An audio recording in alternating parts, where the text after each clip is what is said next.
करताड़ू रानी, हमारा से बोला बाटे कौन परेशानी। जुदा होके दिल तो से मत हो से बा, जुदा होके दिल तो से मत हो से बा। बात करत नहीं खुरानी कवन दोष बा, बात करत नहीं खुरानी कवन दोष बा।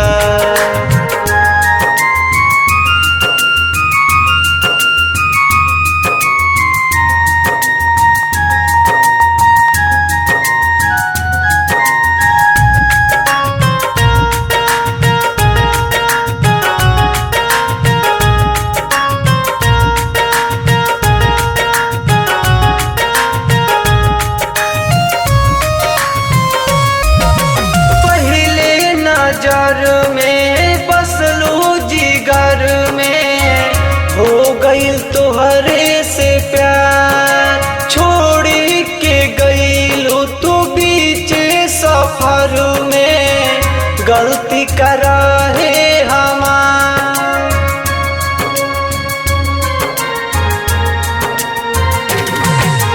पहले नजर में बसलू जिगर में, हो गईल तोहरे से प्यार। छोड़ी के गईलू तू बीच सफर में, गलती करा है हमार। पुराना होई हमार प्यार की कहानी, यह सोची सोची दिन रात रोवतानी।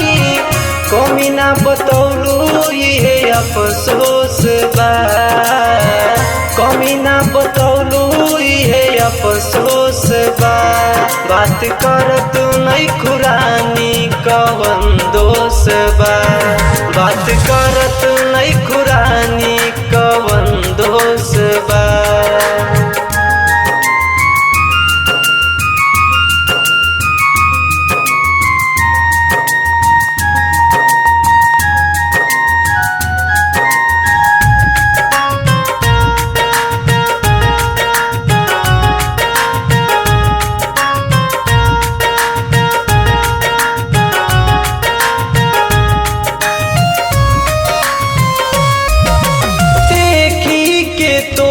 के दिलिए दीवाना हो गईल बेकरार।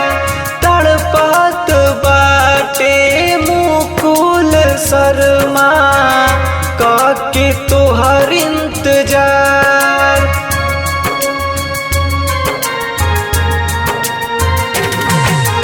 देखी के तोहा के दिलिए दीवाना हो गईल बेकरार। तड़पत बाटे मुकुल शर्मा काके तोहर इंतजार। कहे विश्वजीत कहे कैलू मन मानी, तोहरा बिना कटी कैसे हमरो जिंदगानी। हमरा पर तोहरे इश्क के जोश बा, हमरा पर तोहरे इश्क के जोश बा। बात करत नहीं खुरानी कवन दोष बा, बात करत नहीं खुरानी